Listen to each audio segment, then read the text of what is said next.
Hello, good afternoon, and welcome. I see we've got some stragglers just coming down the aisle, so if you could hurry and take your seats, please. We're about to kick off.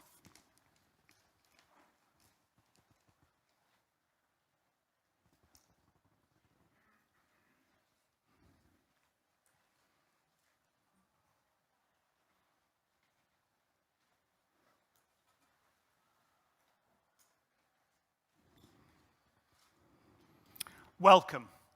Hello and good afternoon to this session on measuring circularity in the electronics value chain. And welcome to those online as well. You'll have an opportunity to contribute to the session later. My name is Quentin Druell, and I lead the work that we do on circular products and materials at the World Business Council for Sustainable Development. The World Business Council for Sustainable Development is a stakeholder community of over 225 of the world's largest companies looking to create impact on sustainability. And we know that we're facing a resource crisis. Demand for natural resources is outstripping supply, and that gap is posing a real risk to business value. And the world is turning to business for the innovative solutions that can drive change. We believe that circular solutions are the only way that businesses can meet their growth targets as well as meeting their sustainability objectives across climate, nature, and social equity. We're co-hosting this session with a circular electronics partnership, of which the WCEF2024 is a founding partner. We've got a panel of distinguished speakers to contribute to the discussion this afternoon. We're going to have about 50 minutes of discussion, and then we'll invite the audience, both in the room and online, to contribute questions through the app. So, without further ado, I'd like to introduce our panelists. So, firstly, we have Garam Bell, the Circular Economy Coordinator at the International Telecommunications Union. Garam, please come to stage, and a round of applause, please.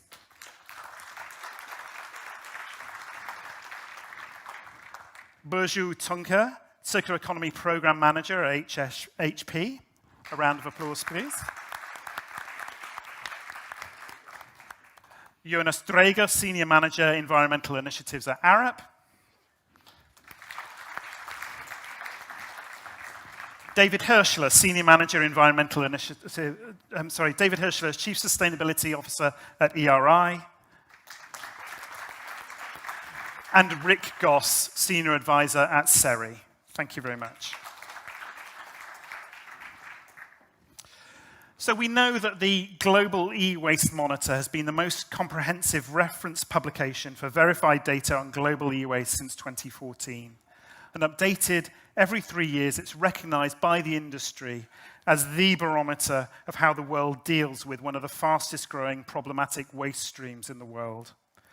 The last version was published in March this year, and we've got Garam with us today to update us on the latest trends.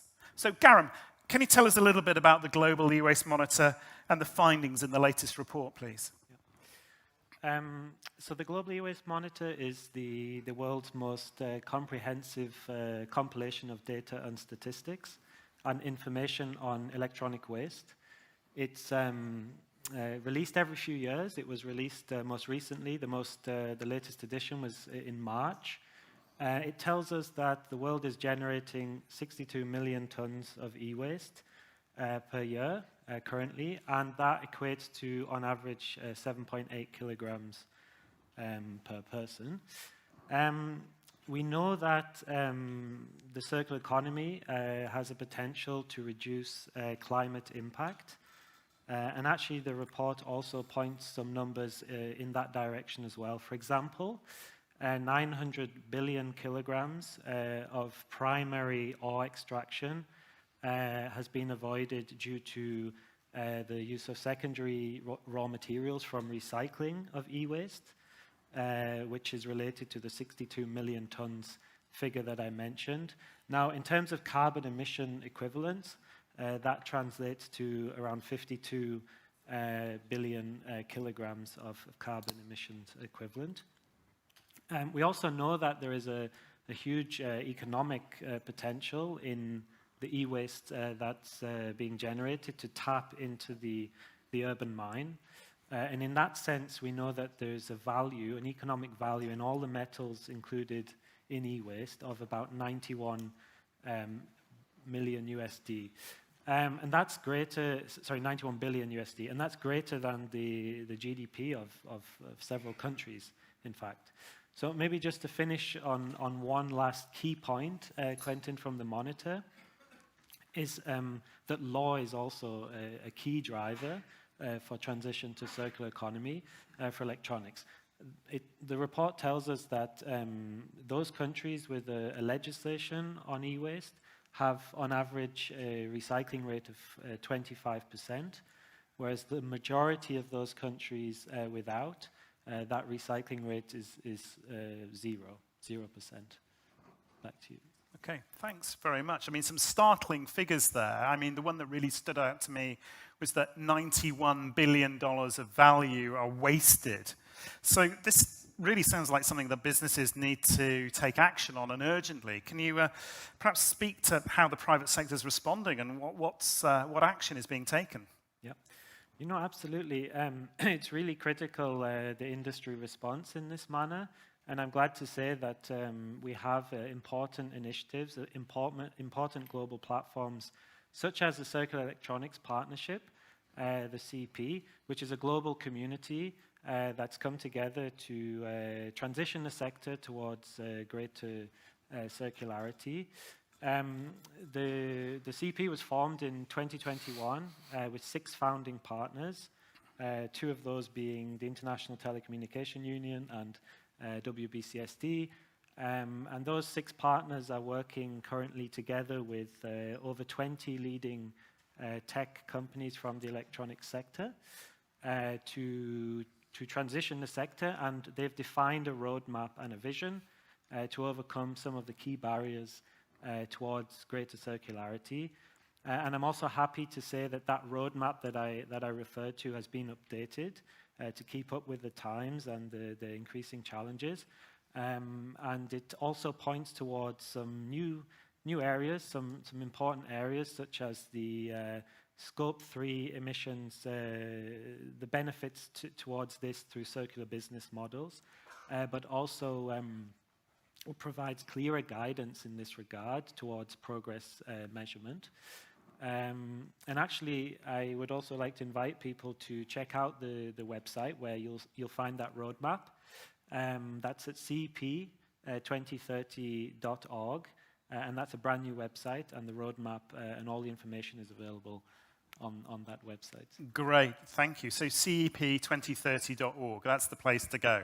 Great, thank you. So punch that into your phones and do look it up. That's great. So do take a look at that industry roadmap when you get to the website, and think about how your industry and how your organization could contribute, because this is a great example of how the collective industry impact that the CEP can drive can really come to fruition. And that's why we really think that the WBCSD's close engagement with the Circular Electronics Partnership is so important. And the WBCSD has contributed to a number of initiatives on that roadmap, in particular the development of the corporate circular transition indicators for the electronics sector. And that's something that we're going to talk about a little bit more right now. So, Burju, you were a part of that working group to develop the CTI sectoral guidelines. How does this guidance help HP reflect the performance of your own circularity efforts organizationally? First of all, thank you very much, Quentin, for inviting HP to be part of this interesting round. I can perhaps start by talking about how we look at circularity. So circularity is really the driving force, the lever for our net zero emissions goal by 2040. And we are the only electronics company with a circularity goal that is corporate-wide, company-wide, that drives this lever. So we like to be 75% circular in our products and packaging by 2030. And this is not a small task. Actually, we developed this goal when we didn't have CTI or ISO, so it was also a challenging one to do, but it really drives the business. And in doing that, we try to focus on 5 issues. I think many of us here agree. First of all, circular materials. Secondly, resource efficiency in the manufacturing. Thirdly, of course, keep the products longer in life. Fourth, to shift from from ownership, owning the products, to usership. And fifth, of course, we can recover the materials and products at the end of life. Now, doing this, design for us plays a big role. So we try to increase durability. We try to increase modularity for repairability. And that, of course, drives also on the circular materials, the first pillar, how we are procuring. So, for example, we have a sub-goal for PCR, post-consumer recycled content, to have 30% by 2025, and we stand around 18%. And like many other peer companies, we are working also on the metals. Thank you very much to the CEP, also in the working group with steel recycled content. We, I think, learned a lot, so we try to work on that. And of course, on the resource efficiency in manufacturing, we have net zero to landfill and 100% renewable energy goals for 2025. And this part is relatively, let's say, easy to measure. So we can get the procurement data, match it with the suppliers' declarations by third parties, and say what is inflowing into our system. The challenge, what I would like to say, and what we learned in the working group, is really on the circular business models. So the third one, extend product life. And very proud also to share here that a couple of months ago, we released a new business unit, Renew Services. And in the Renew Services, we look into referred products, for example, HP certified. The parts are from HP, and we also, with the care pack, support the customer to have a second-hand product with high quality. There is also device life extension services we have. So, for example, you can have your fleet at the third or fourth of the life year upgraded, tuned up for a second life. All of this is really contributing to our 75% goal, but we are really struggling to bring this into the metrics. So we discussed, for example, the reuse parts. It could be on the inflows and also how we are closing the loop on the outflows. But lifetime extension, I think this is one message I would like to give, is really difficult to measure, and we'd like to really work harder on that. For the actual lifetime at the product level is not sufficient. So how do we really extend product lifetime company-wide? And also, we discussed a lot, I think, during the breaks. We need definitions and high-quality standards for refurb products, differentiation from remanufacturing. This is what we learned in the working group, which was very useful, I think, for us all to exchange. Also, on the ownership side, taking the burden of ownership and giving it to HP, we managed, through managed device services, the fleets, the data flows, and again, the paper use, increasing the resource efficiency, at times increasing the emission savings to 70%. But again, these product service system business models are very difficult to integrate in our metrics. And one last strategy, if we cannot keep the products in use, we of course recover them. For example, HP Planet Partners program, we run in 77 countries, and we have a goal for 1.2 million tons recycling by 2025, and we stand at 1 million.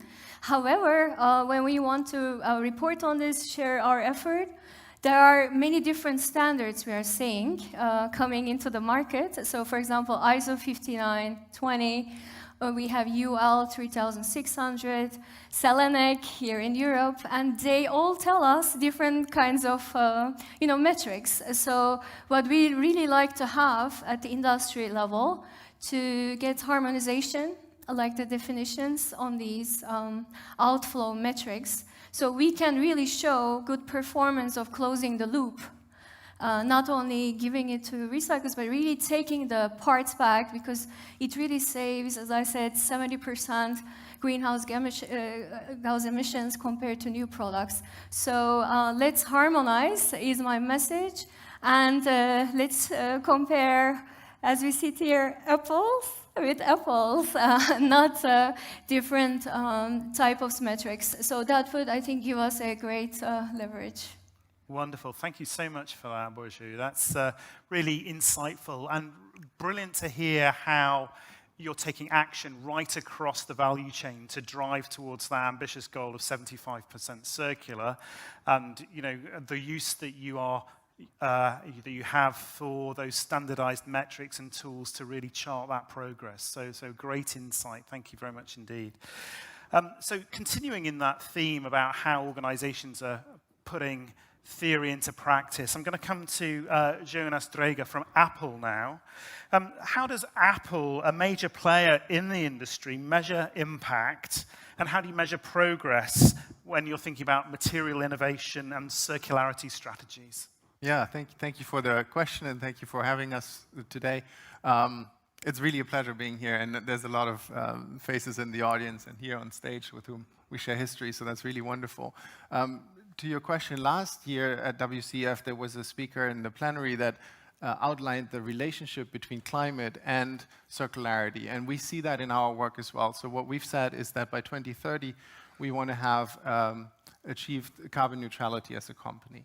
And when we started measuring that, when we started working towards that, we've seen that some of the levers towards that are in the circularity space. And I'll tell you a few examples, but before I do that, I just want to outline that path we've been on for a while.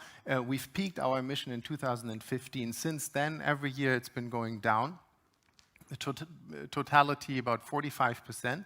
Next week we're going to have a new environmental report, and we'll have new numbers in there. So see if my prediction holds true that we are going down year over year. But in that same period, our business has grown by 68%. So we're seeing an absolute decoupling, and I think that proves out that it's possible to do both of those things, protecting the environment and doing well as a business. Now, when it comes to circularity, what we've said is we want to be able to one day be able to only use renewable or recycled resources for all of our materials.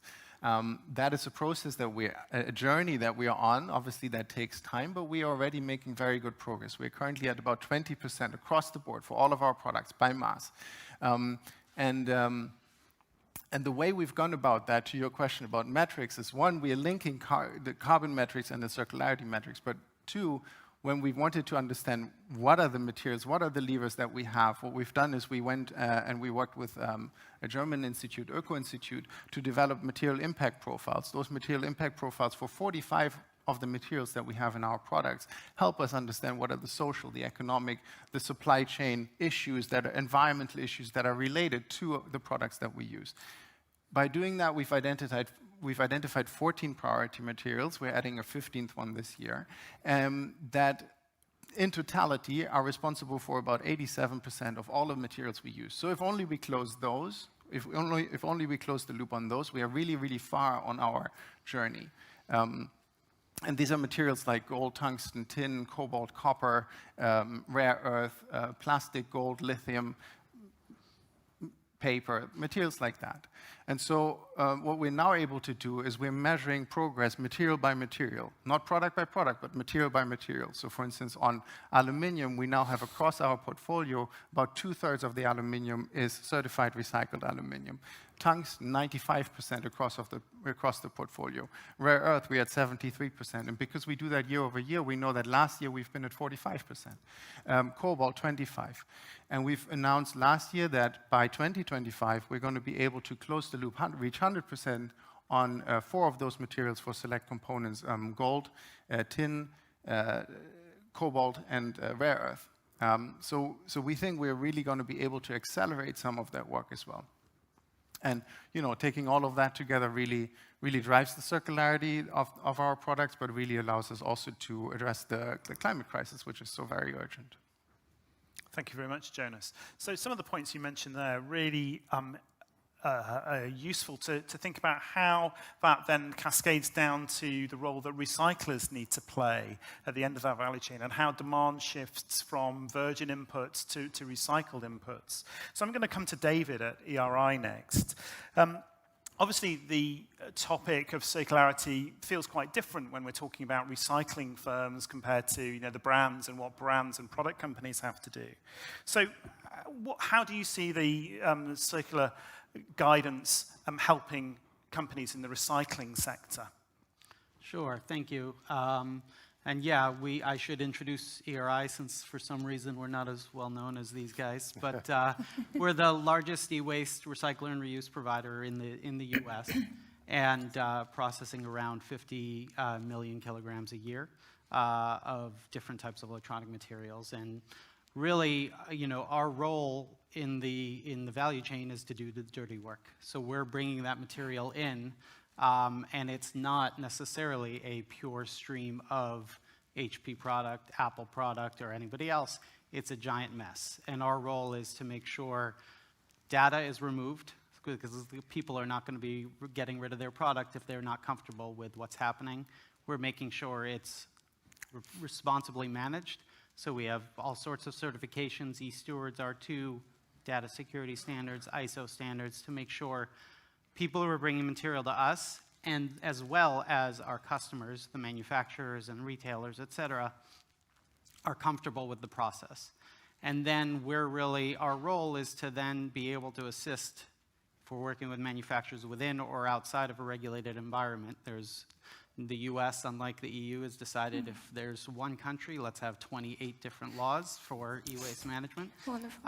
And so we've decided so whether or not which of those systems we're in, we need to make sure that we're meeting those schemes, but then also able to prepare our material for their circularity initiatives. So whether it be working directly with our downstreams to develop a spec that can actually go back into manufacturing, or it could also be deciding, no offense, but we're going to divert our material into the new energy transition economy versus back into products. So we're providing those indicators on reusability versus recyclability of their products. We're bringing in design teams from different manufacturers to show them that process, so what we need to go to, and helping them decide this is how we need to design the products of the future. We're letting manufacturers know this is actually the type of material we're producing. It's not going to be necessarily as clean as virgin material, but there is a path to bringing that material back out.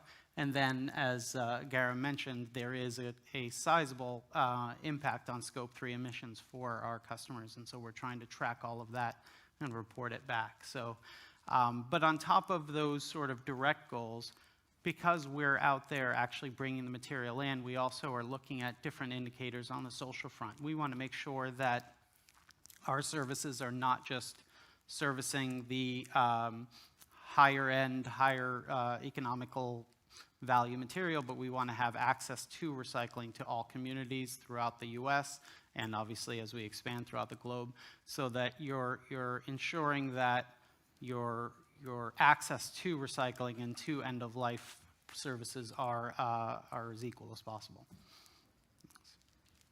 Great, fascinating, and particularly interesting to hear that bi-directional data flow up and down the supply chain to communicate that circularity of materials, which I think is, of course, important for you to know the inputs that are coming into the recycling process, but then also to communicate back up the recycling chain to the users of that material, its provenance. So interesting to think of that in terms of data flows and multi-flow of data.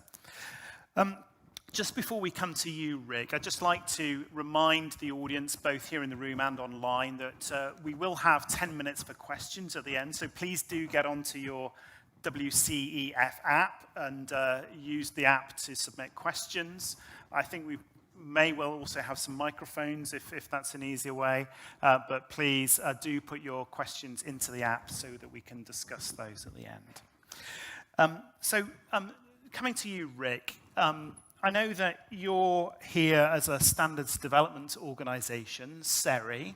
So it'd be interesting to tell us a little bit more about the work that you do, because I know that you own the recycling standard R2, and you're starting development of a new ESG standard for the electronics sector. So it'd be great if you could tell us a little bit more about that and how that interleaves with the circular transition indicators. Yes, absolutely. So thank you, Quentin, and thanks to WCEF for inviting SERI to speak and talk about our evolving SERI ESG development standard, which is in its very early stages here.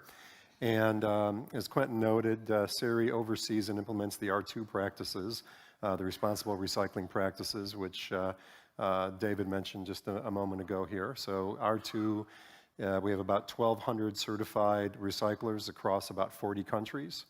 And so now we are putting together this ESG standard, which we expect to stand in parallel with R2. R2 is not going to be a requirement for this ESG standard, but as some of my fellow panelists have noted, and as Quentin said as well, it's a standard that will allow that flow of information and data throughout the ESG, meaning the ITAD and e-recycling value chain here, to get at some of these questions about how products are being refurbished, remanufactured, reused, how they are being recycled. As Burju noted, the outflow challenge here is something that has not been fully addressed in terms of what happens to the products after first use. And just so no one asks this question here, we are very cognizant of the fact that there are any number of regulatory and non-regulatory platforms out there, whether it's the CSRD, to use one example, or a lot of the three-letter acronyms, whether it's CTI, GRI, or four-letter acronyms like SASB and TCFD.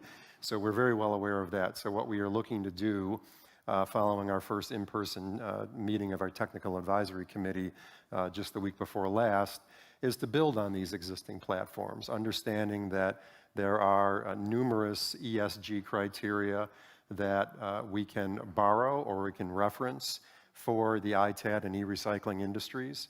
And there is certainly no desire to start anew or to create another set of metrics that have already been put out there in the marketplace and that are being used and respected. What we are looking to do, though, is to populate on those platforms with specific metrics for IT asset disposition and the recycling of commodities here. So those can be reported in a common, consistent, decision-useful fashion throughout the value chain. And so it would allow OEMs to connect with their major ITAD and recycling partners, going all the way down to material streams, to the recycling, to the component reuse, and have a common nomenclature, a common set of definitions, so those metrics can be reported back and forth throughout that supply chain. I mean, what we're seeing is certainly there is a way to augment these existing platforms out there, but a lot, especially as we've learned already in our initial TAC discussions, a lot in the social side, for instance, is very qualitative in terms of corporations, whether it's an OEM or a major ITAD company, talking about donations that they're making of reused, refurbished equipment, but it can be much more in the qualitative sense, but there's not a lot of quantity or quantitative metric behind that, not a lot of data. And then we're also going to be getting into the specific environmental pieces here, the operations of the facilities in a way that builds on Scope 1, Scope 2, et cetera, and looks at existing standards on air and waste metrics, et cetera, but then drills into the next level for what is very specific to an ITAD or e-recycling participant here. And the last point I'll make initially here is we're looking to make this both global, looking at global standards and frameworks, understanding that this is a global sector here, and also make it so it's adaptable to different players in the supply chain, understanding that as you get down into certain discrete management of certain streams and components. You're not talking about Fortune 100, Fortune 500, even multinational corporations.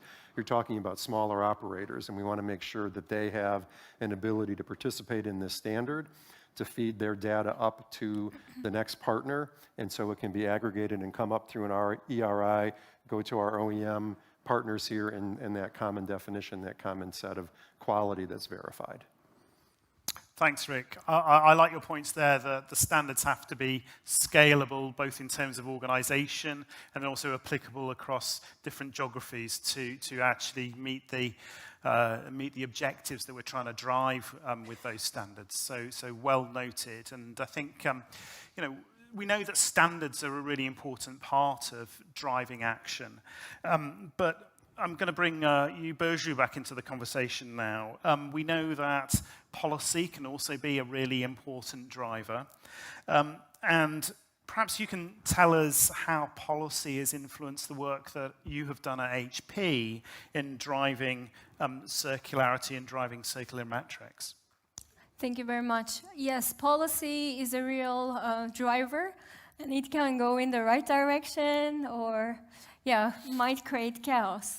So we really need, like Rick said, there are a number of standards out there for measuring and even for definitions, as I said.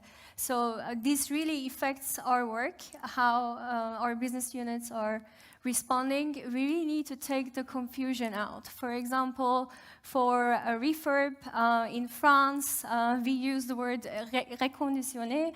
It's one definition, and in Germany, it could be a totally different way of seeing it. So we need to understand maybe the meaning behind the word, technical meaning behind the word. So it's a second-hand product in the market, and it differs in certain ways from remanufacturing. So the differences need to be very clear. The definitions need to be very simple. The same for repair, reuse.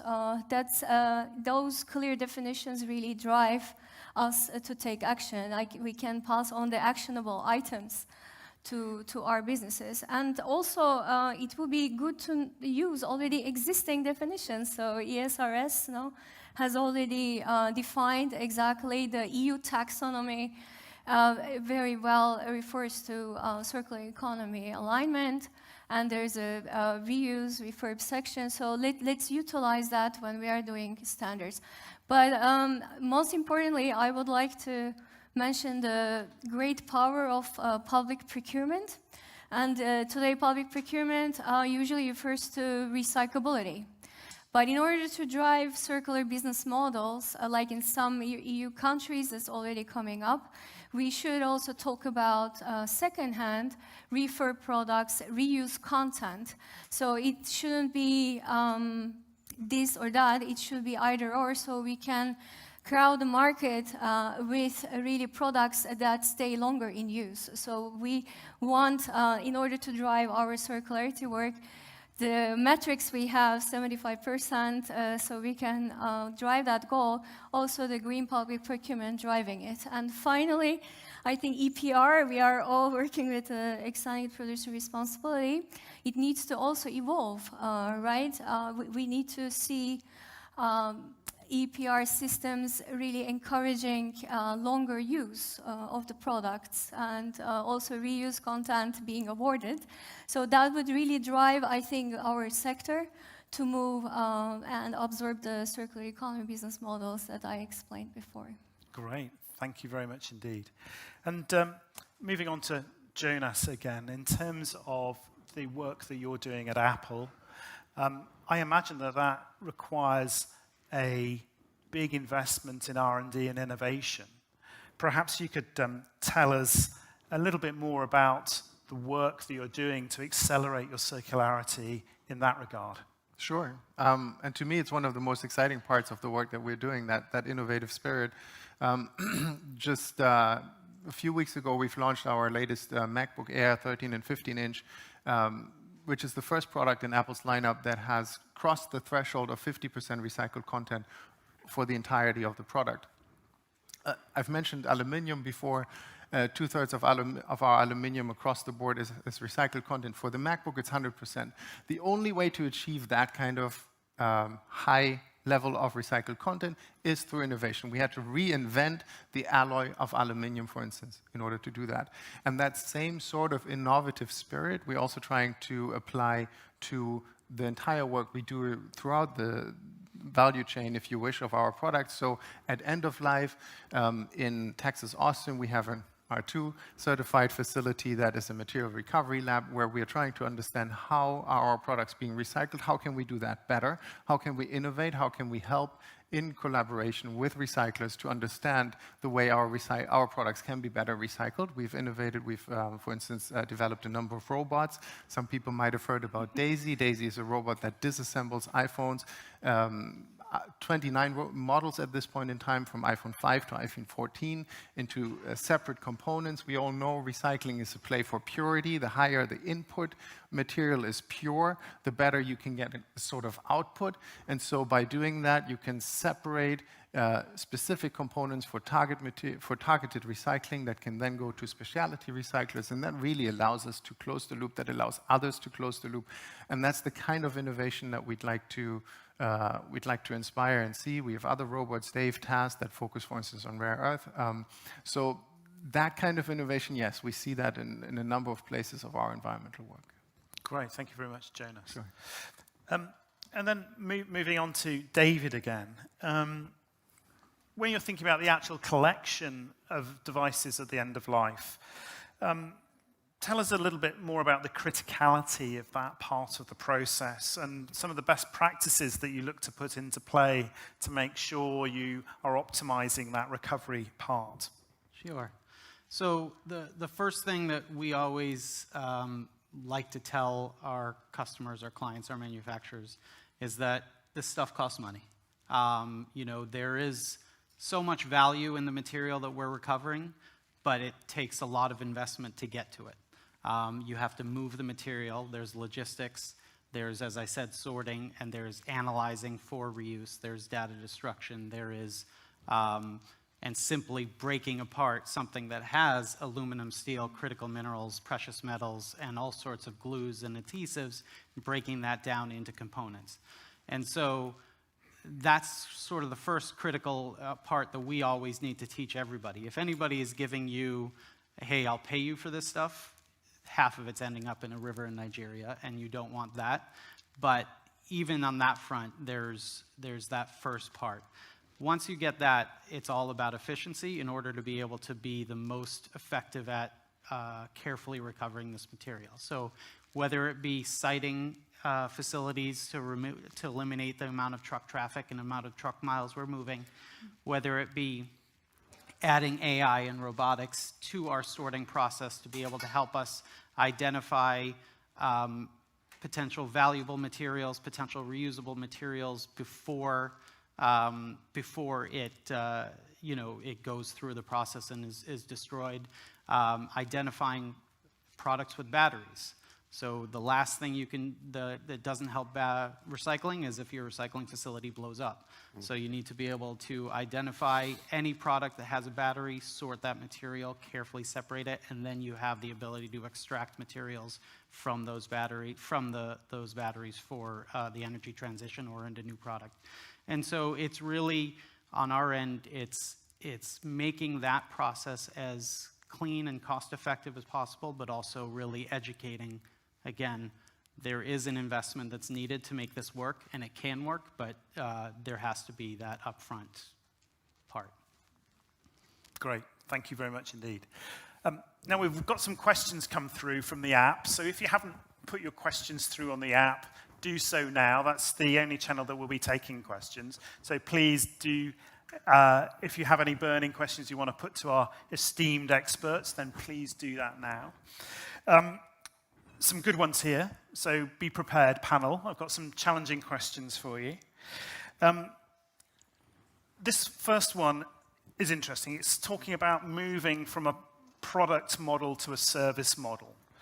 So how quickly, and this one is for Apple and HP in particular, how quickly can you move to a product as a service model, because this seems to be the most promising way for circularity to advance.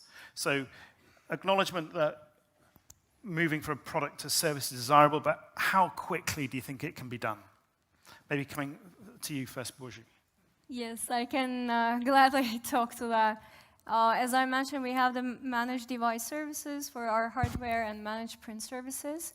We also, for our supplies on ink, use a subscription service. Actually, a bit of an advertisement in the guidelines. We have a case study on that.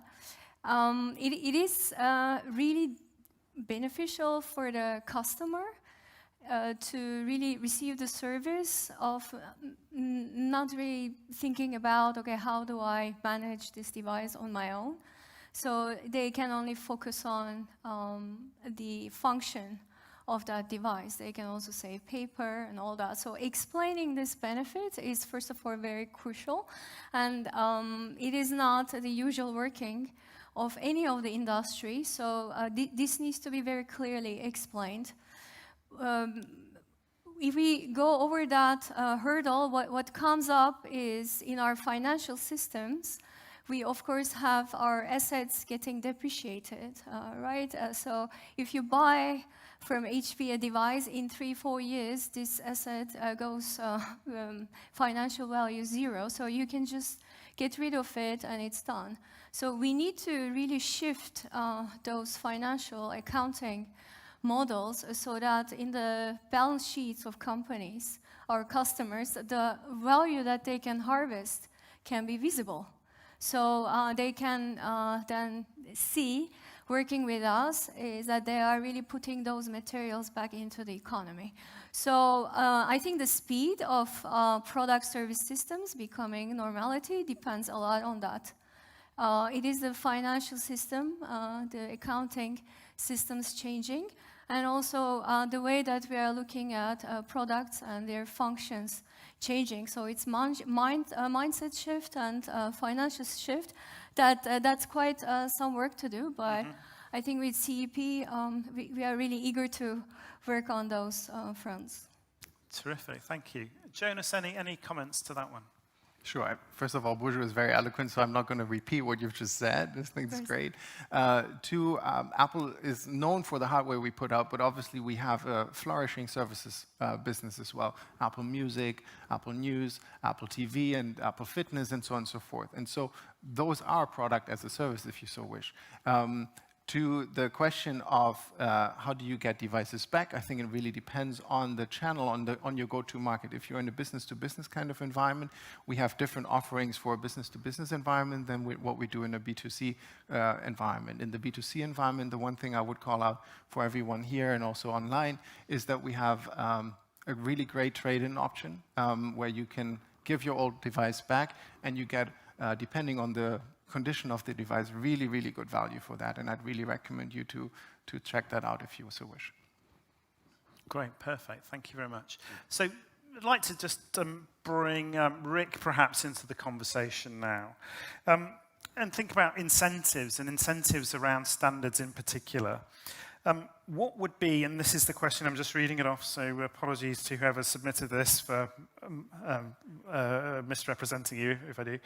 What would be the incentives for manufacturers to work together to standardize the impact metric? So how can we standardize, how can we encourage manufacturers to coalesce around a particular metric even more than perhaps they're doing at the moment? It's a good question, and I would say it's probably not limited just to the product manufacturers. We have a number of representatives on our TAC so far who are not manufacturers but are also in the customer category, meaning organizations, businesses that generate a lot of used IT assets. And they also have an interest, think about financial institutions, insurance companies, airlines, healthcare systems that are generating a lot of IT assets as well. So if you put that all together, there's, I would say, a common interest in being able to report in a consistent fashion in terms of how are your assets being managed? what is being reused, what's being remanufactured, is it going to proper recycling, whether R2 or another type of recycler here. But having that done in a standardized fashion with data and quality control so it can be reported back up through the supply chain. And it's not only for the use of OEMs who are looking to show what their metrics are and that the metrics are improving year after year in terms of reuse rates. I think as Burju mentioned, 75% of the carbon impact of a product is in its manufacture. So to be able to continue using and reusing that product to show that it went to a proper second or third home, that it benefited a disadvantaged community, that all can feed into this, but it needs to be done in a standardized fashion. Right now, it's either not being measured in a quantitative fashion, or there are competing metrics out there that don't really provide that type of clarity. So in terms of circling back to the question itself here, I think there's a lot of desire, just as we saw when we were developing R2 20 years ago, for having a common way of doing things with those definitions and with that assurance type of system here, so everybody's working off the same numbers. So I do think there is incentive for not just the manufacturers, but other major product generators. Correct. I want to add, we joined the TAC, and one of the reasons why it was important for us to join the TAC is we feel strongly it's not our business to wait for somebody else to do it, right? So manufacturers are trying, these guys are amazing, but if they just then come to us and say, hey, we've got this new idea, circularity, or hey, we've got this new idea, sustainability reporting should be consistent, it's going to take years and years. So our role, why we're joining the TAC and other things, is to be prepared as an industry so that we can then provide those services. And I'll add quickly if I can. So SERI has that convening spot where we're dealing with the OEMs, we're dealing with other large generators of IT assets, we're dealing obviously with the ITAD and recycling community and with the NGO community. So we saw ourselves as well positioned to put this together. And I should say, as I mentioned in my opening remarks, we've only had one in-person TAC meeting. We're still looking for additional TAC representatives. So it's one of the reasons I'm here, and I appreciate the invite for SERI. So if you are interested, please let me know. Great. Thank you very much. And Burju, I saw you noting down furiously. Would you like to come into this conversation? Excuse me? I wondered if you'd like to respond to some of the thinking around incentives, around metrics there. But if you have any thoughts on that? Yes, sure. Yes, for the metrics, I think mentioning the ITAD system, we also try to, of course, give the customers some incentive for them to be able to give their devices back at the end of their lives. So if we can share those kind of metrics in the industry, that we are, having more closed-loop operations, it can also easily help the conversation with our customers that they are contributing to a more closed-loop economy. So we will be working all together. So without, again, harmonized metrics, I think we will be making declarations on our own, or we are saying the quality is great, but it will be very hard in the market to stay credible. So I think all these metrics, having a standardized way of measuring and auditing them, it helps us to create trust and credibility, like in any other economic system. So we need to work together on a commonly acceptable way of measuring and collecting data. Thank you. Thank you. And the next question, Garam, has quite literally got your name written on it. It's been directed to you. So in terms of cross-boundary transportation of waste, we know that's a huge problem generally. So how do you envision the need to set up circularity in a regional perimeter, a regional scope, to avoid that cross-boundary transportation of waste or second-hand recycled material? Or what do you see the incentives around solutions for that problem to be? Yeah, that's a good question. So maybe just to frame it, electronic waste moves across boundaries, let's say in 4 ways. So that would be let's say electronics or electronic waste. Electronics brand new, electronics second-hand, electronics as waste known by the Basel Convention, which manages this issue, or electronic waste that is illegally shipped or is not documented or is unknown. So I think we need to consider these aspects when we also think about the regional approach. And I think it's a really important thing to look at is the fact that you need economies of scale. We've actually, as ITU, the International Telecommunication Union, we've tried to work with individual countries towards this, in particular on the African continent. And something we've noticed is that you have huge populations next to countries that have smaller populations, for example. So it's very difficult to think, okay, geographically, where might this work? And then ultimately, in the case of Africa, which is the example I'm giving, you then look immediately to the African Union and you say, okay, can you approach something similar to what we have, for example, in the European Union, where you can facilitate that movement of e-waste? Again, just focusing on Africa, I've spoken to many recyclers in countries in that region, and they're buying e-waste from other fellow recyclers, in another country to try and top up what they have to keep their business sustainable, and that's a result of the fact that you have this discrepancy in population, and therefore economies of scale or feedstock for those companies. So I think in the end, it's all about economies of scale, and a regional approach would be fantastic to this issue. Great, thank you very much for that. Yeah, if I may add to that, while we are working through our recycled content targets, one of the things we find is that we're having to touch almost every single supplier node that we have in order to introduce recycled content, replace virgin. The only way this is going to work at scale beyond Apple is that it's easy to ship recycled content across borders, right? We need to conceptualize the circular economy as a global circular economy. We are active in a global economy right now where manufacturing happens in one country and then products move to another country. But in order for manufacturing to happen here and the product to end up here, there's a whole value chain before, and components and materials are moving to a place of manufacturing. If we make that too difficult, if we conceptualize circular economy as a national or as a regional economic entity, then we're going to not tap into all of the economies of scale that Garen was just mentioning. I've mentioned specialty recyclers, I've mentioned the play on purity. You're not going to get that scale if you're limited too much geographically. Mm-hmm. Rick?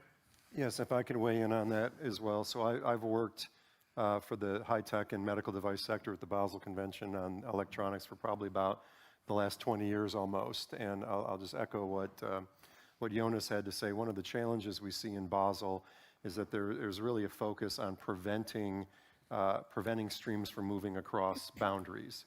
And it's done, that focus is for very, very valid reasons, to try to prevent illegal or improper movements of waste to countries or to facilities that don't have the proper environmentally sound management or training capabilities here.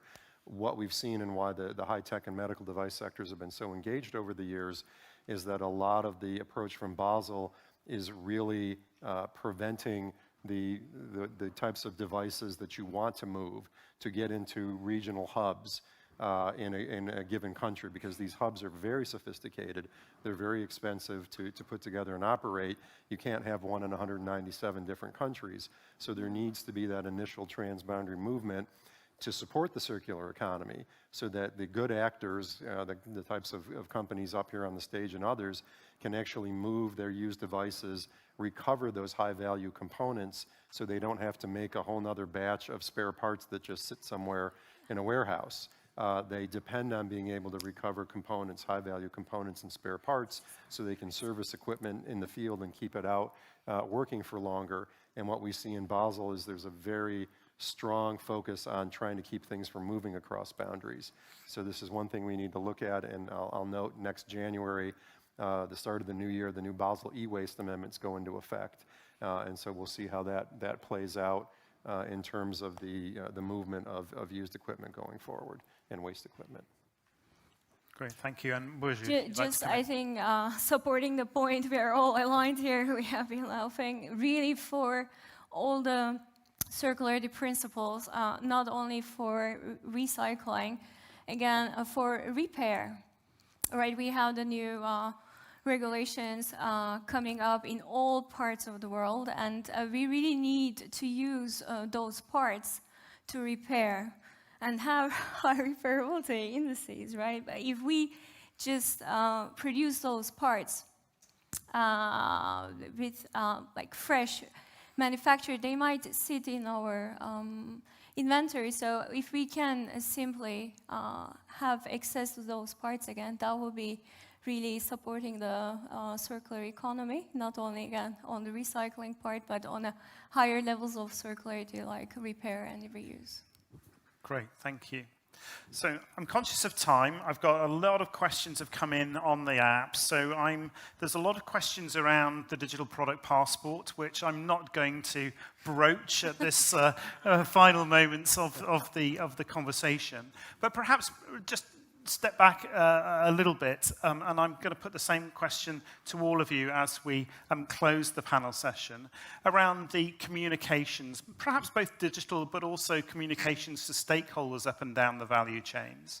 You know, what do you think is valuable in terms of the communications that you can do around circularity to your customers, to your suppliers, and what could be improved? So I'm going to, unfortunately, Garam, you're first in the firing line. So I'm going to come to you first, and the others will have a little bit longer to think. But Garam, just if your thoughts on communications, if you would. Yeah, thanks.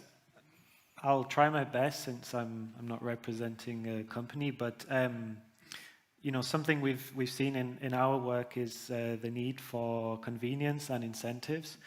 We see the access to waste costs being very high for certain categories of electrical and electronic equipment in certain places in the world. And I think if there can be some kind of communications vis-a-vis that coming from this side, I think that would be very, very important, directed towards consumers to support that bring back of equipment. Thank you. Burcu. Yeah, that's also obviously a very important topic for us to be able to communicate, like I said, the added value of circular economy business models. And we prepare for our customers a sustainability benefit report for the potential carbon savings they can have by avoiding the manufacturing, of course, mining of the virgin products, and of course for the transport. I think these kind of communications that can also be standardized, so customers, they can use in their reporting or ESG declarations, but not only carbon. So if we can also have resource efficiency that is based on the material flows, explained in the communications, how we are closing the loop, like the CTI, for example, material efficiency indicator can also be communicated to the customers. And again, public consumers, the government procurement, I think they should demand such kind of information.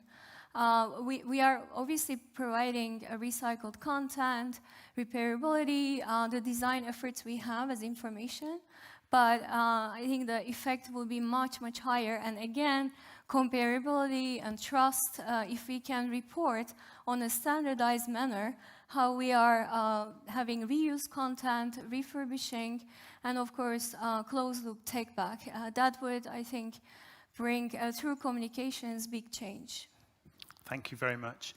And Jonas, if you would briefly, a few items around communication. I think transparency is super important. A lot of the consumers of our kind of devices prefer it in a digital way.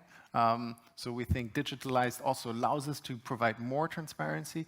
And then the other thing I would say is every one of our products has a product environmental report where you can have detailed view on what the actual environmental impact of that product is across a number of different categories, apple.com/2030.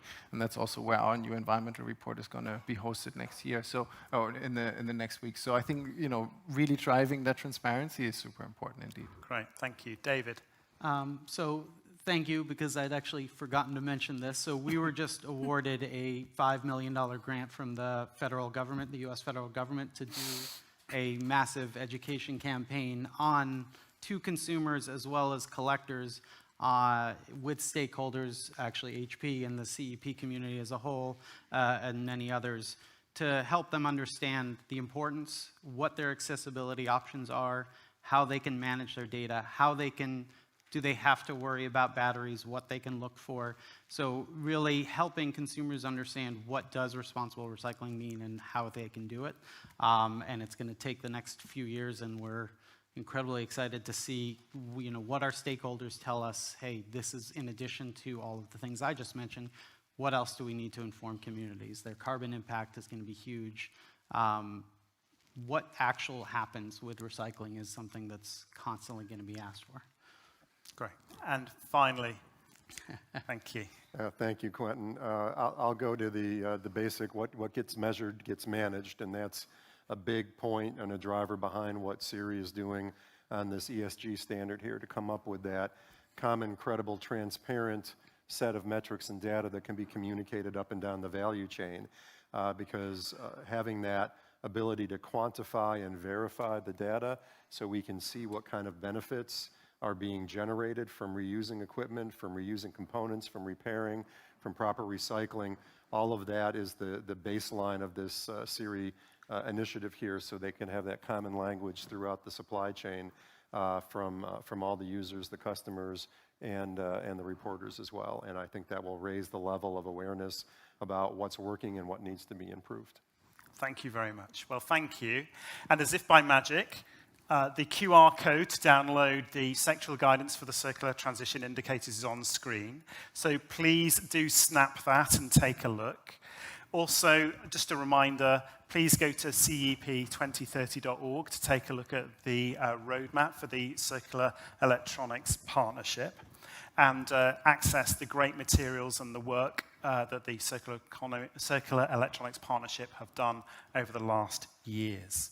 So, just in conclusion, we've discussed how vital it is for business to be accountable for their performance on circularity and to drive towards their climate, nature, and equity goals. We've touched on some of the opportunities for business to realize value through measuring performance on circularity and the importance of standards and metrics. And we've also considered how the enablers of policy, technology, and finance are critical enablers to accelerate performance. And the CEP is working on those items to drive action against all of those topics. So just again, those key resources to remember: the CTI sectoral guidance that you saw the QR code for, the roadmap, the CEP roadmap version 2, which is accessible at CEP2030.org, and the standards development with SERI. So it just remains for me to very warmly thank our panel of experts, Garam, Burju, Jonas, David, and Rick. To also thank all of our partners in the Circular Electronics Partnership, and in particular the team of Caroline and Raleigh, who have facilitated so much of the work over the last 2 years and their particular efforts. Acknowledging also the input from the CTI team, from Larissa and Irene in particular, and also the input from our partners KPMG on that work. A big round of applause, please, for this big collaborative effort to bring this forward.